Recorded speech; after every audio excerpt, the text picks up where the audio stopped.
Maybe you're making $250,000, $350,000, maybe $500,000 or more.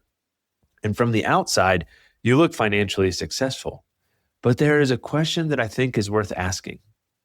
What happens if you stop showing up?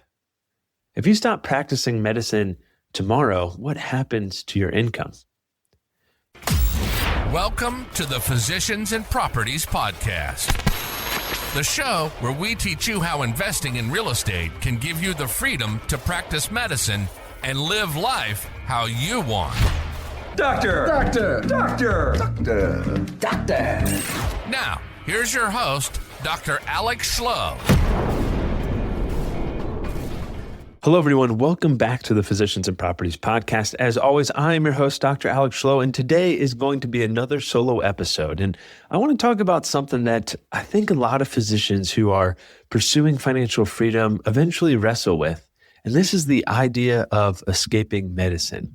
There is this narrative in the physician financial freedom world that the ultimate goal is to build enough wealth, enough passive income, enough real estate, enough businesses, whatever it might be, so that one day you can finally walk into your hospital or your clinic, hand in your badge, and never practice medicine again.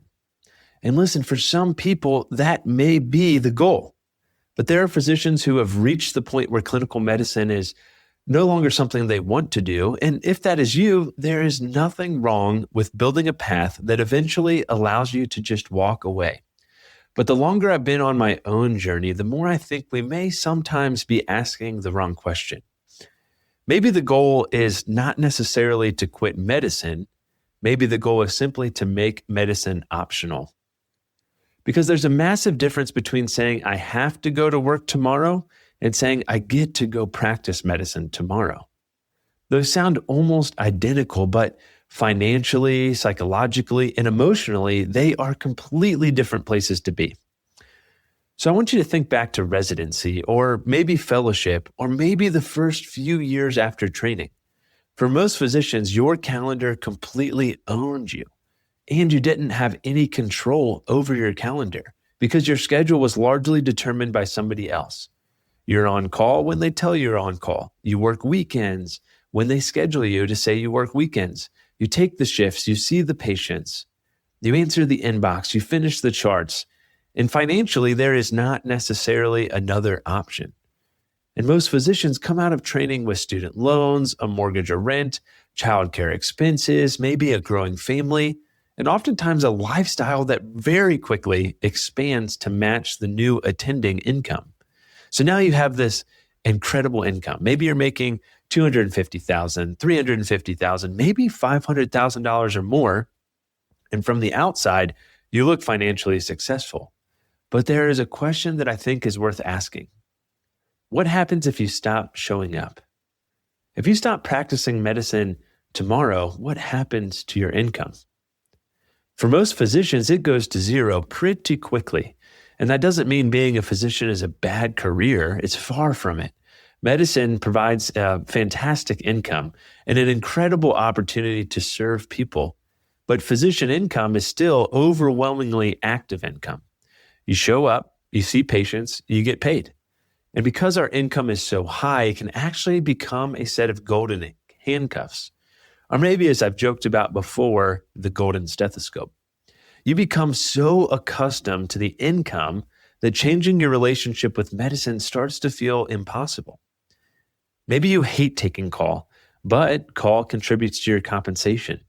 Maybe you'd love to work 4 days a week instead of 5, but you don't want to take a pay cut.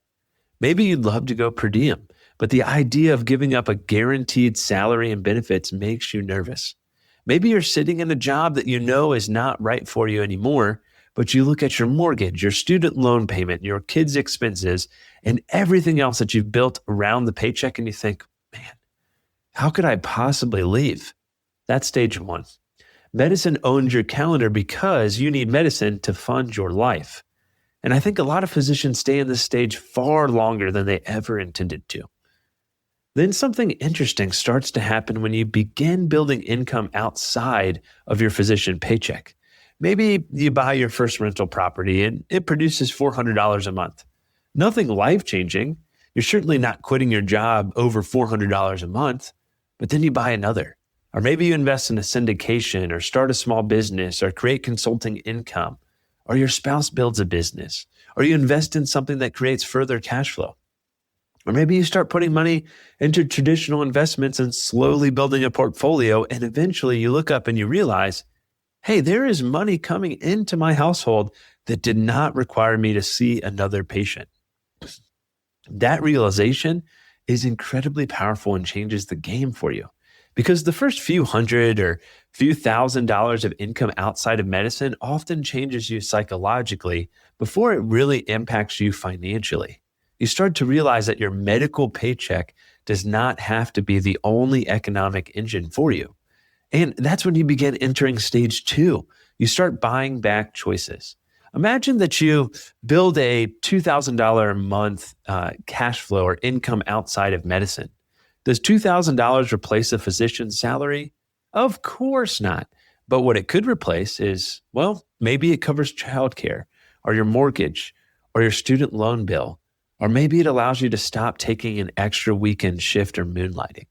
Maybe $3,000 a month means you don't have to pick up call anymore.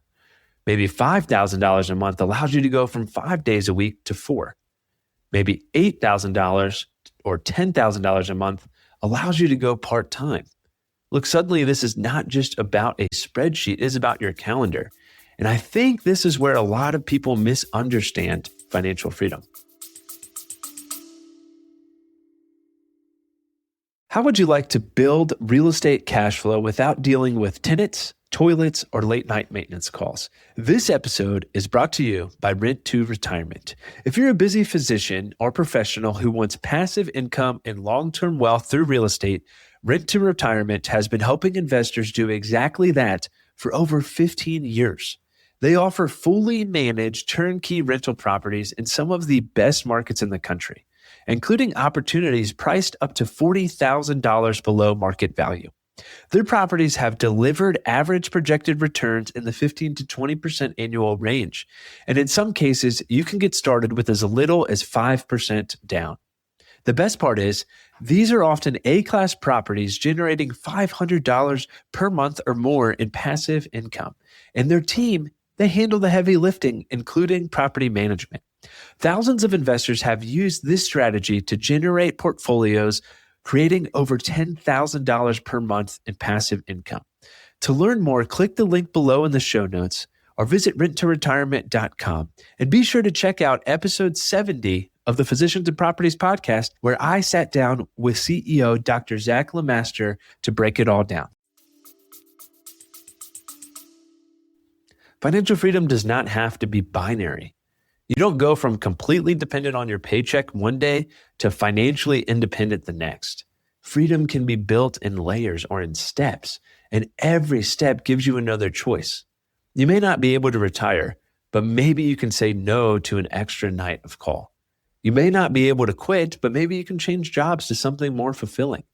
You may not have enough passive income to fund your entire lifestyle, but maybe you have enough that you don't have to tolerate a toxic work environment anymore. That matters, and that is freedom. And eventually, if you continue building, you reach a third stage. Medicine starts becoming something you choose rather than something you financially depend on. For me, I practice medicine very differently today than I did earlier in my career. I still absolutely love taking care of patients. I still like walking into clinic. I still like sitting across from someone and figuring out what is going on, helping them solve a problem and using the skills that took me years and years to develop. I don't want to lose that, ever. But I also don't need medicine to occupy every single available hour of my week. And there is something incredibly different about practicing medicine 2 days a week compared with needing to practice 5 days a week indefinitely. The medicine itself, it didn't change. The frustrations didn't necessarily change, but what changed was my relationship with medicine. And I think that distinction really matters because sometimes physicians assume I'm burned out, I must hate medicine. But maybe you don't hate medicine. Maybe you hate practicing medicine too much. You hate the call schedule. You hate having no control over your calendar. You hate needing the extra shift. You hate the administrative burden. You hate knowing that if you show up, the financial machine stops. And when you begin removing some of those pressures, you may discover that there are parts of being a physician that you really, truly enjoy. And this brings me back to why I talk so much about real estate on the podcast. I love real estate. I have spent a lot of time investing in real estate. I've built businesses around real estate. I've made plenty of mistakes in real estate, but I've had successes in real estate as well. But ultimately, the property is not the goal. The number of doors is not the goal. Owning 10 properties instead of 5 is not necessarily inherently better. And frankly, cash flow itself may not even be the ultimate goal. The goal is what the cash flow allows you to do. That is the whole point. If you don't want to buy rental properties so that one day you can sit around and have a cocktail party and tell somebody how many doors you own, who cares? I want the property to give you options. I want the property to help you take your kid to school in the morning. I want cash flow to help you take a month-long trip with your family. I want it to allow you to say no to the extra weekend of call. I want it to give you financial breathing room that when your department asks you to take another call shift, you can say, no, thank you. I want it to give you the ability to leave a job that is no longer serving you and no longer filling you up. I want it to give you the ability to practice medicine on your own terms. That's what real estate is for. That's what business is for. That's what investing is for. The asset is simply the vehicle. Optionality is the destination for you. So I want to give you something practical to do after this episode. Most physicians know, or at least have heard about their financial independence number. Maybe you've even done the calculation. You figure how much money you spend every year, and maybe you multiply that by 25. And theoretically, if you have that amount invested, you can withdraw roughly 4% per year, and you can support your lifestyle. That's useful, but I think another number may be more important to the majority of you all right now, and I call it your freedom number. And instead of asking how much money would I need to never work again, ask this. How much monthly income would materially change my life today? Not 25 years from now, but today. Maybe it's $2,000 a month, or $4,000 or $5,000. Maybe it's $10,000 a month. Your answer will be different from mine, and your answer can change. But here's the next question, and I think the most important question. What would that money allow you to stop doing? Would $5,000 a month allow you to drop a day of work? Would $7,500 allow your spouse to work less? Would $10,000 give you the confidence to leave your current employer and go per diem? Be specific, because now you have changed the goal. Instead of saying, I need $5 million before I can be free, you're saying, I need to build $3,000 a month so I can buy back every Friday. That is an incredibly different goal. That is a smarter goal. It is measurable, it is tangible, and most importantly, you can picture what your life will look like when you achieve it. So there's another warning that I want to give you, and be careful that in your attempt to escape dependence on medicine, you don't accidentally build another prison. I see this happen all the time in entrepreneurship and real estate. A physician says, I want more freedom. So maybe they start buying properties. Then suddenly they own 12 rentals that they personally manage. Every tenant calls them, every maintenance problem reaches them, every lease renewal is their responsibility.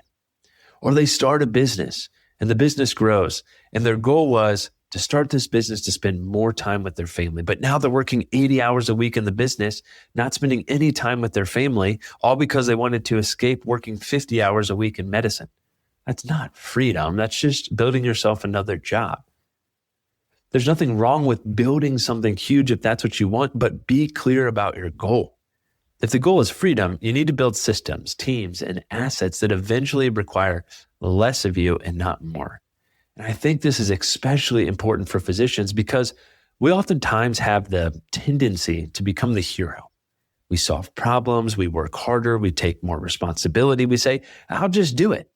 And that mentality can make you a fantastic doctor, but it can also make you a terrible business owner if you never learn to let other people carry the responsibility.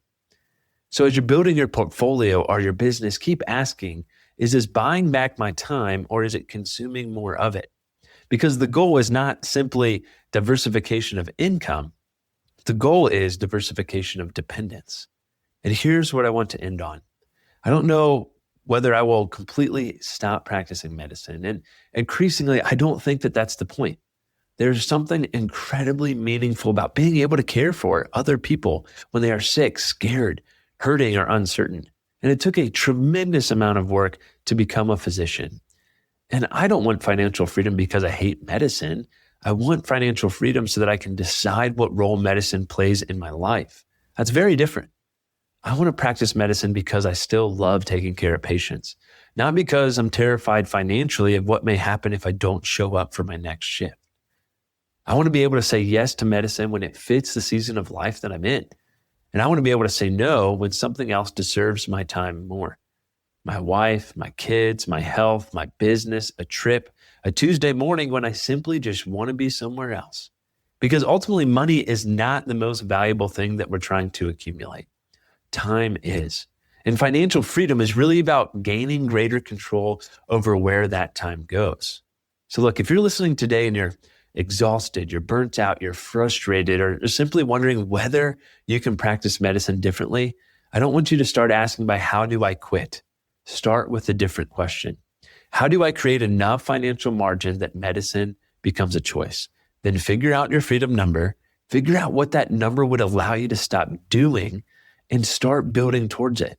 One rental, one investment, one business, one income stream, one decision at a time. Because you don't have to escape medicine tomorrow, but you do have to start creating options. Because the goal is not necessarily to completely quit medicine. It is to make medicine optional and practice medicine and live life how you want to. All right, that's what I have for you today. If this episode resonated with you, can you please share it with another physician who might need to hear it? And if you haven't already, please make sure you subscribe to the Physicians and Properties podcast so you don't miss these important conversations that we are having every single week about real estate, entrepreneurship, financial freedom, and building a life where you have more control over your time. So with that, I'm Dr. Alex Schloe. We'll go ahead and wrap things up with this episode of the Physicians and Properties podcast. Take care. Hey, real quick, if you're still listening to this, I'm assuming you got value from it. So I need your help specifically. My 2-year vision with this podcast is to help 100,000 physicians learn how investing in real estate can give you the freedom to practice medicine and live life how you want. There are 2 main ways that a podcast grows. One is through ratings and reviews, and the other is word of mouth. If you can please leave me a 5-star rating and review on Apple Podcasts and Spotify, as well as send this to 1 to 2 friends that you think would get value from it, we can reach the physicians that we want to reach. Thanks in advance, and talk to you on the next episode. Please note that the information shared on this podcast is for informational purposes only and should not be considered financial or medical advice. The views expressed on this podcast are those of the host and the guest and do not necessarily reflect the views of the Department of Defense or the United States Air Force.